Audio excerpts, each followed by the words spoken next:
Nossa, João, eu estou amando o nosso passeio a esse museu hoje. E você? Olha só esse quadro, que lindo, né? Ele é muito grande. Sim, Júlia, eu também estou adorando o nosso passeio. Esse quadro, ele fala do dia 7 de setembro de 1822, o dia que nós comemoramos a independência do Brasil. E eu também estou muito ansioso para descobrir essa história tão importante para o nosso país.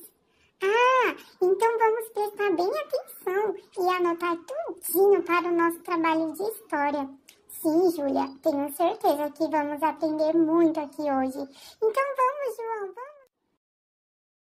Olá pessoal, meu nome é Dom Pedro e hoje vou contar para vocês um pouco da minha história e da independência do Brasil. Vamos embarcar nessa aventura comigo. Meu nome completo é enorme: Pedro de Alcântara Francisco Antônio João Carlos Xavier de Paula Miguel Rafael Joaquim José Gonzaga Pascoal Cipriano Serafim de Bragança e Bourbon. Eu nasci em Lisboa, no dia 12 de outubro de 1798 e eu sou filho de Dom João VI e de Carlota Joaquina. Eles eram rei e rainha de Portugal. Eu me tornei regente do Brasil em 1821, quando meu pai foi obrigado a voltar para Portugal. Como eu fiquei no Brasil, eu me tornei líder do processo de independência, acredita. Até o começo de 1821, meu pai tinha-me mantido afastado da política em algumas partes porque temia perder o poder para mim.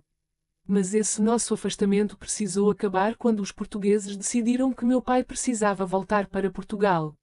Essas pessoas começaram a querer criar leis que diziam que meu pai deveria ser leal a seu país e exigiram o retorno do rei.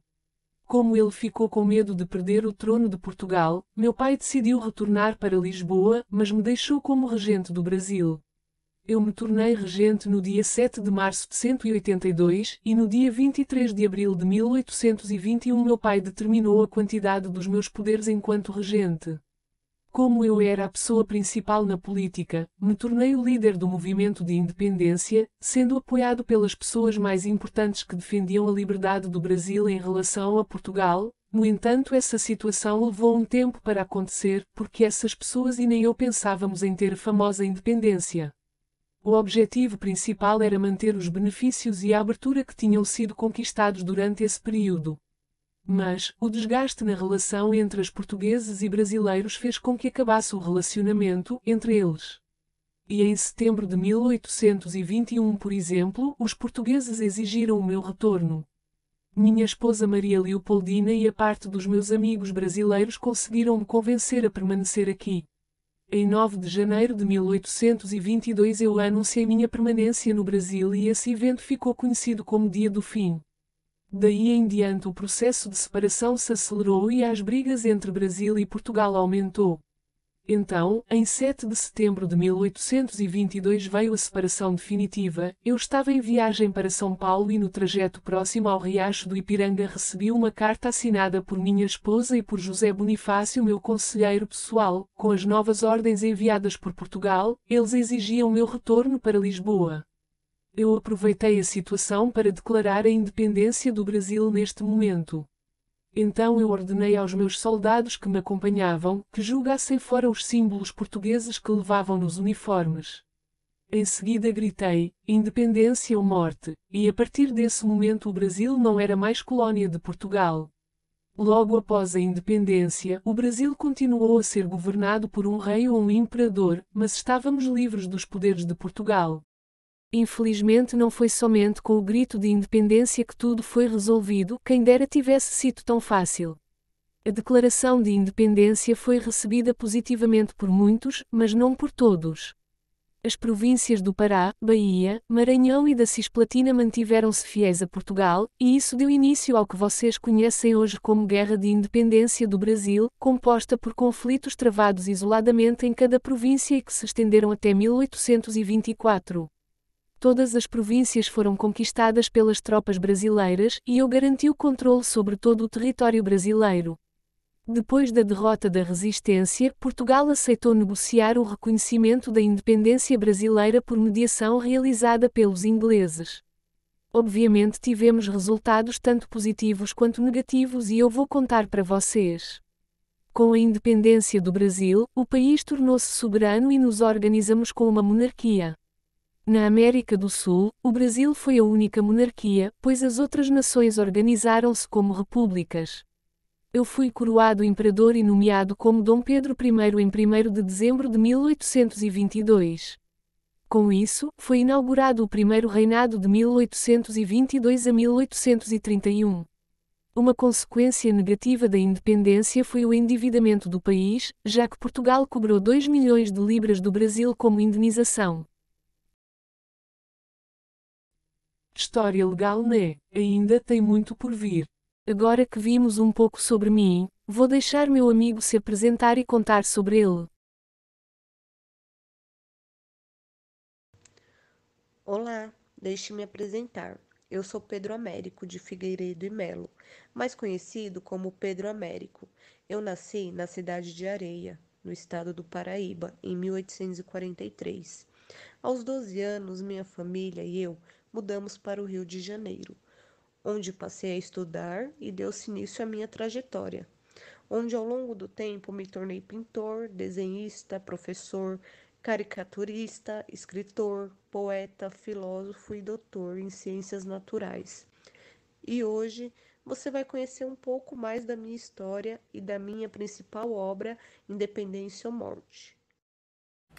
Hoje nós vamos falar sobre a obra Independência ou Morte, que retrata o dia da independência do Brasil.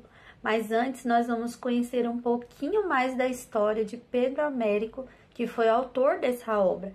Pedro se destacava pelas suas obras que retratavam grandes marcos da nossa história, como a Batalha de Campo Grande e a Batalha do Avaí.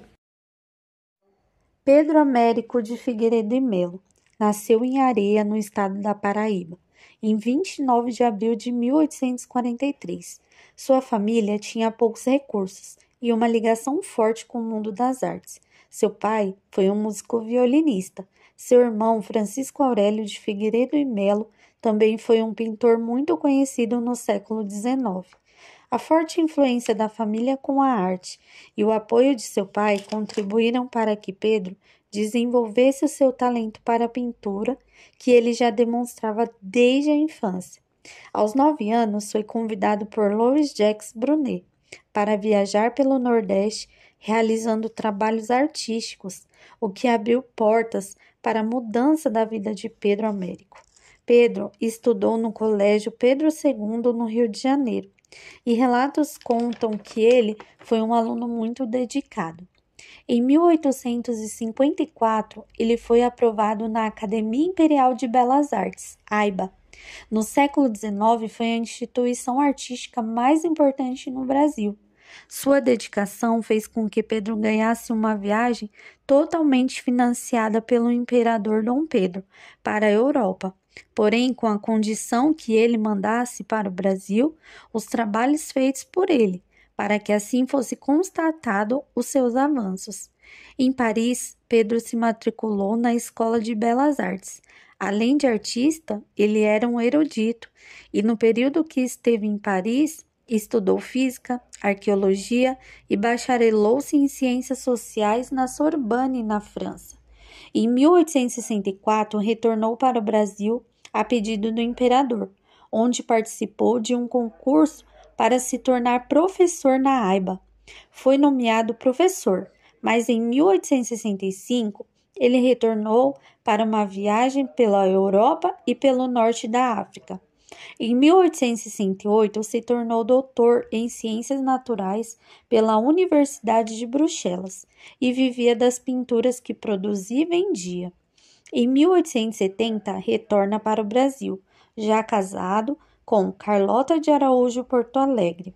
Lecionava na AIBA e trabalhava nos museus Imperial e Nacional. Também fazia caricaturas para jornais. Enquanto lecionava na AIBA, aproveitou o forte nacionalismo existente no país por causa da Guerra do Paraguai e produziu pinturas que trouxeram um grande reconhecimento do seu trabalho. E essas obras foram Batalha do Campo Grande, que foi produzida em 1871, e Fala do Trono, produzida em 1872. Essas obras trouxeram a Pedro reconhecimento nacional, principalmente a Batalha do Campo Grande, que lhe deu a condecoração da Ordem da Rosa, dada pelo próprio imperador. Antes do fim da monarquia, ele ainda realizou uma grande pintura em um contrato com o estado de São Paulo, que é a obra Independência ou Morte, que vamos falar sobre ela já já.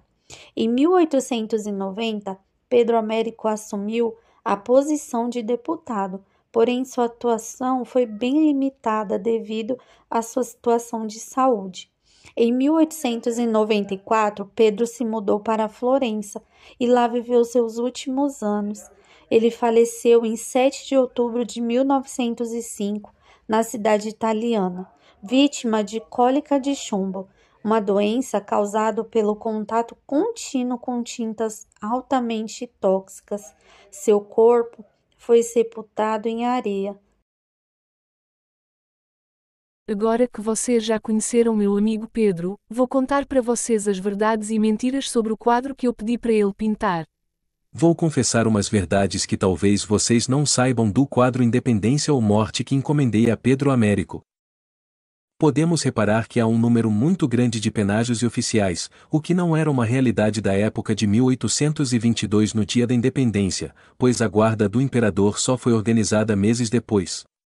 Na direita do quadro encontra-se uma casa conhecida como a Casa do Grito. Provavelmente ela não estava ali no momento da minha passagem, porém anos depois surgiu uma casa ali feita de pau a pique que seria de pouso para os tropeiros que faziam o antigo caminho do mar. Para cumprir a minha rota sinuosa que era também usada por muitos comerciantes e tropeiros era necessário utilizar mulas ao invés de cavalos como aparece no quadro.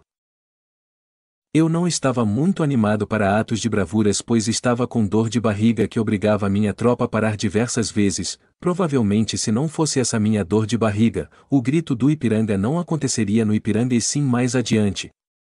O meu traje não condiz com a realidade daquele momento, para percorrer as trilhas da mata adentro, cruzar riachos e sob uma chuva ou garoa constante, eu e meus acompanhantes estariam usando roupas mais simples e confortáveis pois seria difícil a gente atravessar a Mata Atlântica vestidos de uniforme branco e manter na cabeça o capacete dourado desviando dos cipós e ramos de árvores. O meu próprio amigo Pedro Américo aparece no quadro no meio dos soldados usando uma cartola e erguendo um guarda-chuva para acompanhar o grito da independência. A minha imagem majestosa erguendo a espada é também uma criação, seria difícil pensar que eu como príncipe nessa posição, já que eu estava com dor de barriga.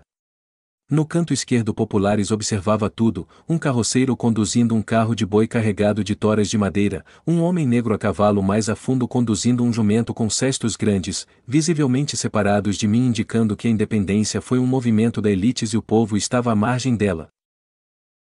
Outras figuras populares estão na extrema direita do quadro, quase imperceptíveis, uma mulher e uma criança junto à cerca. Todos esses elementos concretizam o objetivo do quadro que eu encomendei, que é enaltecer a nossa monarquia e a independência do Brasil como obra de um único homem. Mas a história não parou para aplaudir a obra do meu amigo Pedro Américo. Meses depois que o quadro ficou pronto, a nossa monarquia caiu e só após 7 anos depois o quadro seria mostrado aos brasileiros. Por aqui, crianças. Espero que tenham gostado das nossas histórias tanto quanto gostamos de contar a vocês tudo o que aconteceu no passado. Trazer essas histórias nos dias de hoje é muito importante para que vocês conheçam a história do país e quem sabe podemos inspirar vocês a lutar pelos seus direitos no futuro com bravura e coragem, como eu e muitos outros amigos fizemos pelo mundo no passado. Não esqueçam, sejam fortes e justos, assim vocês podem ter um país muito melhor para todos. Agora eu preciso ir, espero vocês mais vezes. Muito obrigado por estarem aqui. Até mais, crianças.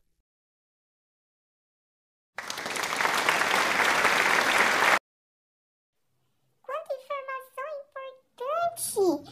Eu adorei estar aqui. Aprendi bastante e mal posso esperar para terminar o nosso trabalho e tirar um nota 10. Sim, Júlia, é tão bom aprender sobre a história do nosso país, não é mesmo? Saber o que aconteceu no passado para entender o presente e poder construir um futuro melhor através do conhecimento e da educação. E vocês aí, gostaram de tudo que aprenderam? Esperamos que sim, hein? Até breve e tchau, tchau!